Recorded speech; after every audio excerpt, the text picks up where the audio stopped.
But what we're looking at today is grass. But listen, I do not want to make the mistakes that I made at Longhorn Lester's when I bought that property, and I fell in love with the beauty and did not pay attention to what the animals need. I fell in love with what I wanted, my wants versus my needs, and I did not consider the animals' needs. Folks, Lester here. Jamie's with me. Jamie and Lester here. And we are headed over to meet up with my niece-in-law, Stephanie. And she's going to show us a couple of properties today. And I talked about this recently. We are trying to find a property with existing grasses that is close to Longhorn Lester's. We have so much. Our criteria is such a lengthy criteria. Anyway, you guys come along with this. I will show you some of the properties, and then let's talk about them together.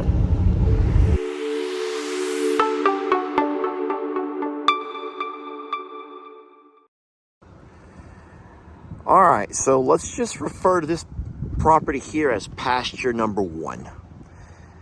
Pasture 1 is a 25-acre pasture. And you can see that there are, I think these are pecan trees that offer a little bit of shade with this pasture. Well, what I don't really like is the fact that it's right here on the highway. So whereas, you know, Longhorn Lester's is off the highway and then off of a road, this here is a main road. They do have wood fencing around the property, and it looks like at some point they had even run some electrical fencing around it. So I guess we're going to jump back and forth on pros and cons. Look at the grass. Now this is a Bahia grass mixed with a little bit of Bermuda. You can see the Bermuda here is the real thick stuff that only grows about 6 to 8 inches. And then out there across the pasture, you can see a Bahia grass, which is the kind that we have at I'm a Survivor. There's nothing grazing this pasture now. And so this is the actual grass, even despite the fact that we're going through a drought. So it's beautiful. I like the shade. I like the grass. And so this is going to be what we're going to refer back to as pasture number 1. And I think I said it, 25 acres. It's a very large pasture. There's no cross fencing, but that right there, I'm certain is going to be the one thing that's going to be a little bit of a deterrent. And this is a pretty heavily traveled road as well. I would say that the fencing is not in the best of condition. It's older. It looks like maybe a 1x8 type of wood fencing. But it's not in bad condition. And then they have a stretch of barbed wire along the bottom as well. I guess to keep animals from rubbing up against it. All right, so this is pasture number 1. I would love to hear your thoughts and your comments on this particular pasture.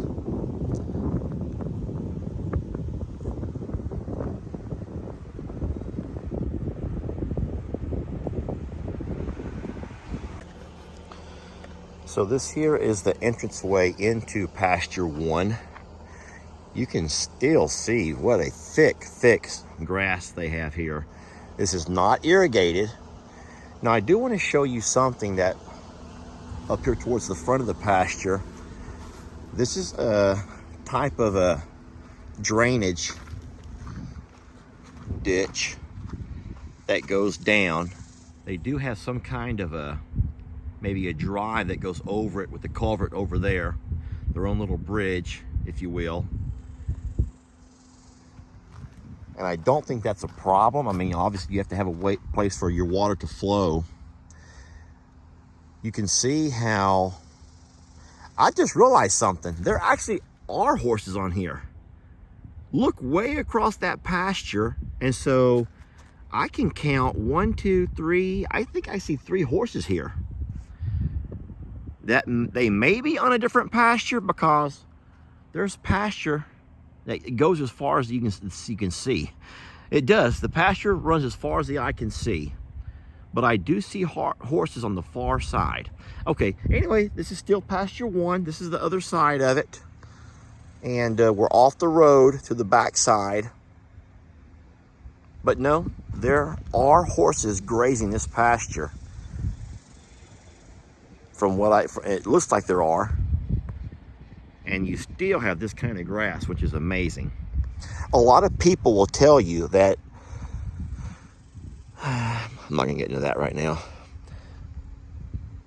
Anyway, this is neat. This is pretty. I think this is beautiful, actually. So instead of getting specific, I will say that all of the properties are within driving distance of Longhorn Lester's. That's important. And when I say within driving distance, I mean we drive to I'm a Survivor several times a week. So within driving distance means it's within driving distance. It's where you wouldn't mind jumping in your car and driving over. Don't make me say, this is 12 miles, this is 16 miles, this is 22 miles, because trust me, I'm not going to ever spend years of my life in the vehicle again. I've already learned that through 25 years of teaching, an hour from where I live. Think about that for a minute. How many hours of my life, how many days, months, years of my life were spent sitting in a vehicle, stuck in traffic mostly. And so no, all of the properties will be within what I consider an easy driving distance without being so specific. I don't want that to be a factor in your decision making. All right, so we're going to call this property number 2. What you can't see is about between here and that tree line is a pond. It's kind of a U-shaped pond. It's 22 acres. They do have cows. Right now, and there's a donkey, and they're all under that tree off in the distance. And winch is their only shade. Ooh, one tree and this little nub of a tree over here. And this is their only shade in this entire 22 acres. The little drainage thing over here runs to the pond. We're looking at the grass. This is a really nice Bahia grass. It's not as clean as pasture number 1, but there is a pond. Man, pasture number 1 had no pond. They did have a water source, but no pond. Pasture 2 has a pond, which is which is always a plus. But what we're looking at today is grass. But listen, I do not want to make the mistakes that I made at Longhorn Lester's when I bought that property, and I fell in love with the beauty and did not pay attention to what the animals need. I fell in love with what I wanted, my wants versus my needs, and I did not consider the animals' needs. And so the grass here, guys, they've gone through the same drought we are going through, and there's grass. It's the right kind of grass. There's also a pond, but there's only one shade tree in the entire 22 acres. One shade tree. But there's a pond. There's no traffic. Oh my gosh. There's no traffic. Listen, there's no traffic here. There's a house. These would be your neighbors. Those are your neighbors.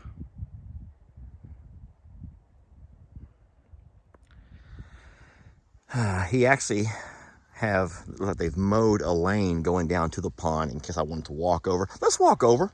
I hope these cows are friendly. So I'm walking across the pasture, the trail that it looks like he came by and mowed, probably for the showing, which is really sweet. Because otherwise we'd be walking through all of that. You wouldn't want to walk through that. Oh, it's a big pond.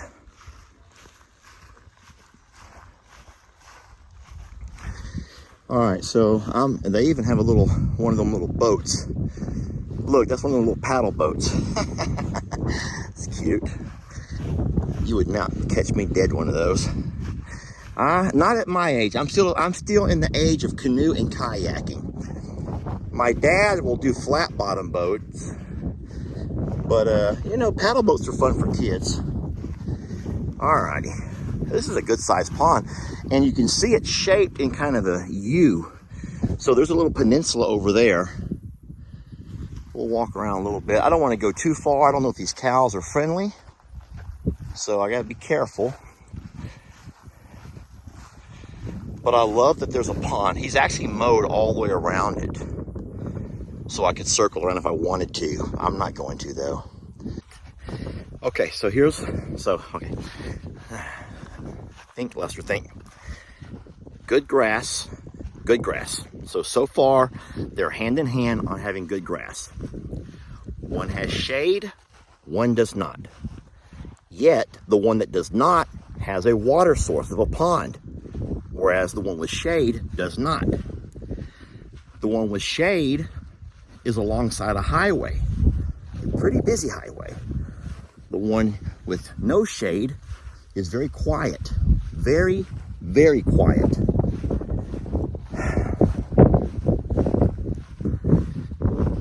What are your thoughts so far? What are you thinking, guys? What are you thinking? Let me hear your thoughts. I'm trying to watch out for snakes as I walk along. This is property 3, and this is the last one we're going to look at today. Hey, folks. All right, so this is property number 3, and it's the last one we're going to look at today, and there's nothing else lined up. Now, you can hear what I hear, and this property is along the highway. Pretty busy highway. I'm going to turn my camera around and kind of show you what we're looking at here. All right, so this is a 40-acre pasture. It's been cross-fenced, meaning that they have, well, out of the 40 acres, it's divided into different pastures. Cross-fencing is good. That allows you a place to rotate your animals, which is what proper maintenance of a pasture should do. Now, where I'm walking you right now is not the prettiest of ponds. It looks like, I'm watching out for snakes, y'all. They've not mowed. It looks like it's been fairly recently dug, so it may not have sealed off yet. There is water. I can't get over there to show you right now because Stephanie's not here. Stephanie is the one we're using as our realtor, and they gave her the code to the gate to show us around. We beat her over here. But this is the 3rd property, and so it's crossed fence. This is a small pond in this particular pasture. This is down the hill. And then what I like about this particular property is it has good grass. I'll show you the grass a little bit later when we get up inside there. But there's also trees, shade trees here in the smaller pasture. Now the larger one behind it, I don't see much shade at all. And like I say, from here we can't really tell. We gotta get inside there. So what I'm noticing here is that because of all of the shade trees, this is not the best of grasses here.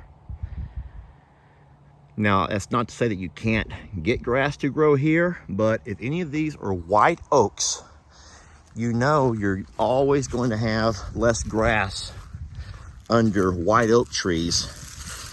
And I believe these are. They're nice and shady though, y'all. It's really shady, which is great. But you're not going to get much grass out of this particular pasture.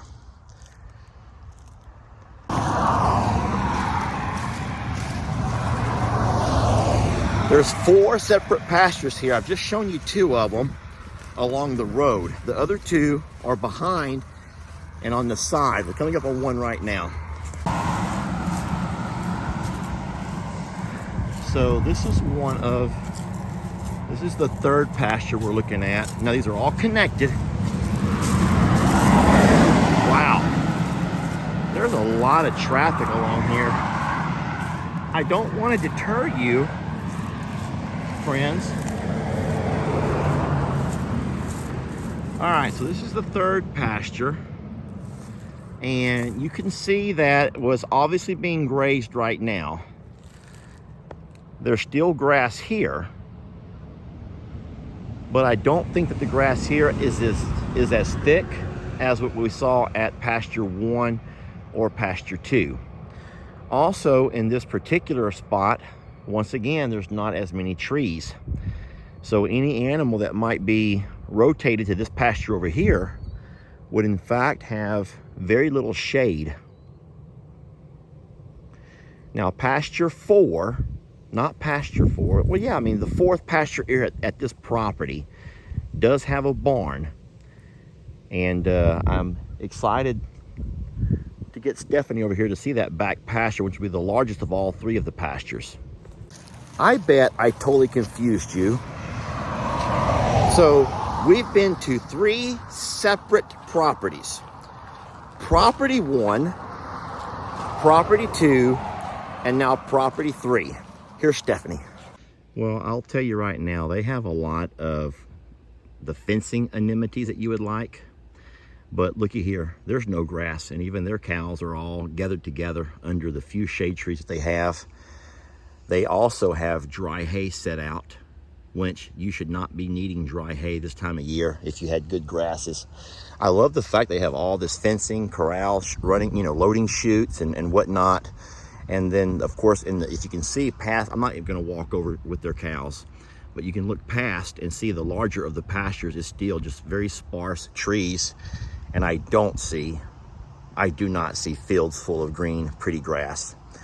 So, but nonetheless, this is more acres. So you have more acres for not much more money. But this is really, in my opinion, not serving our purpose.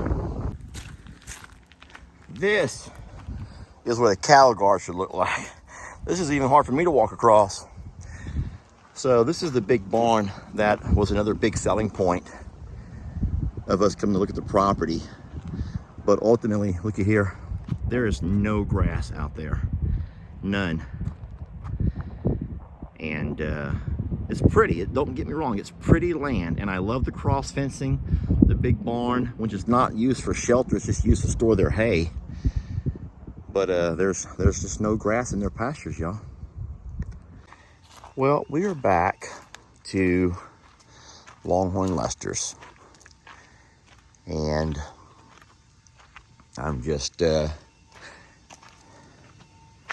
I will say that this is going to be difficult to talk about because I did not foresee myself having to ever begin to look around.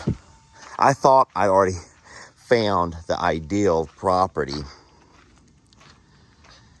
But guys,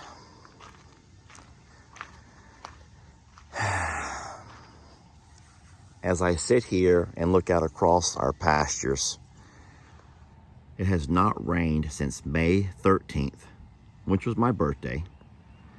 It was the same rain that washed out our driveway. So it wasn't just a rain, it was a monsoonal downpour.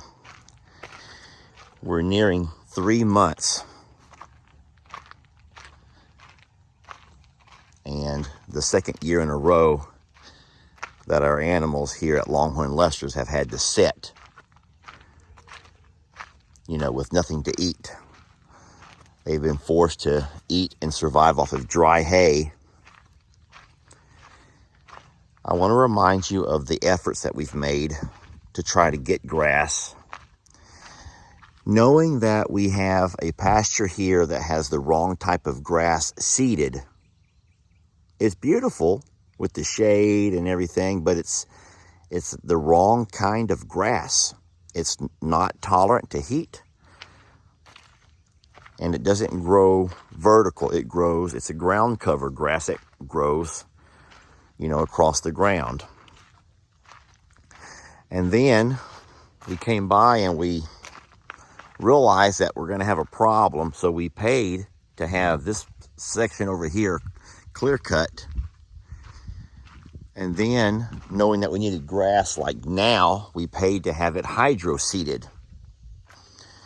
And here we are 3 weeks after the hydro seeding, and the only grass that's come up is in one section.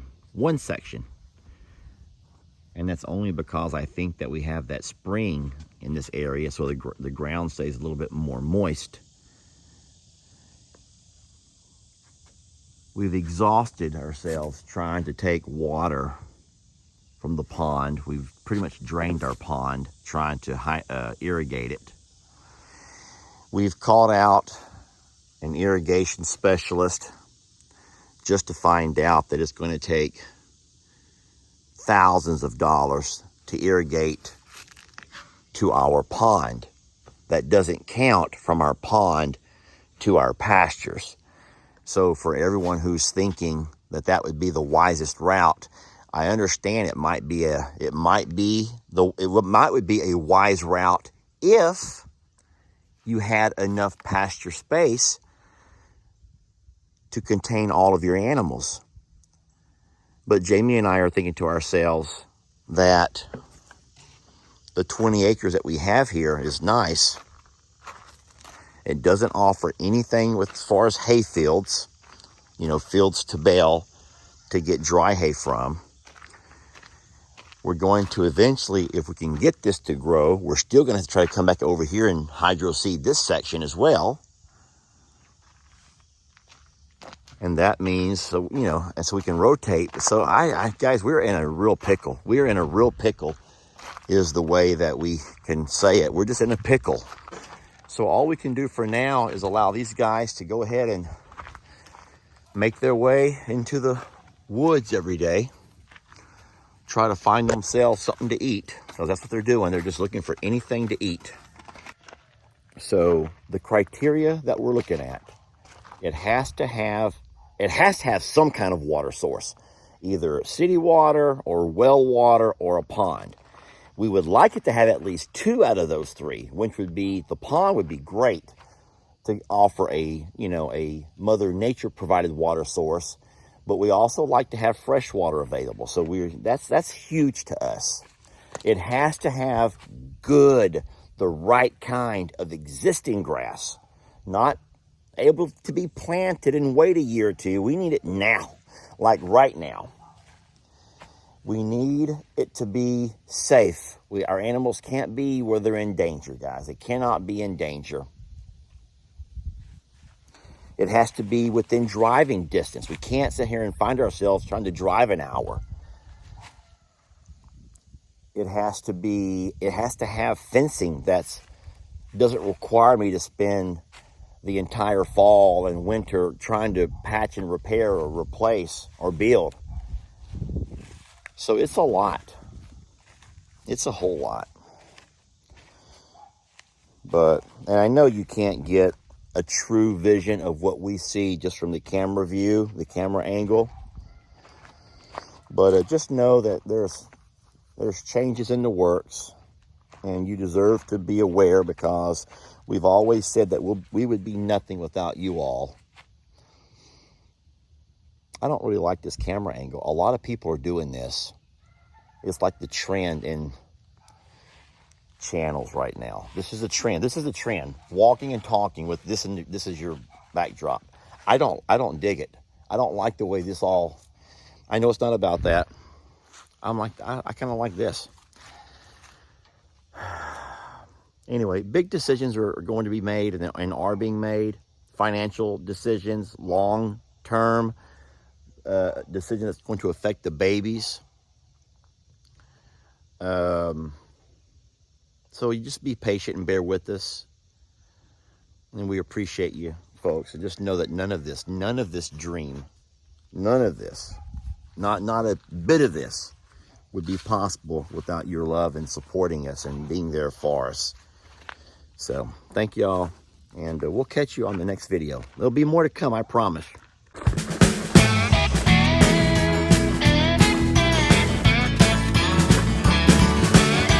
Don't let your troubles fester.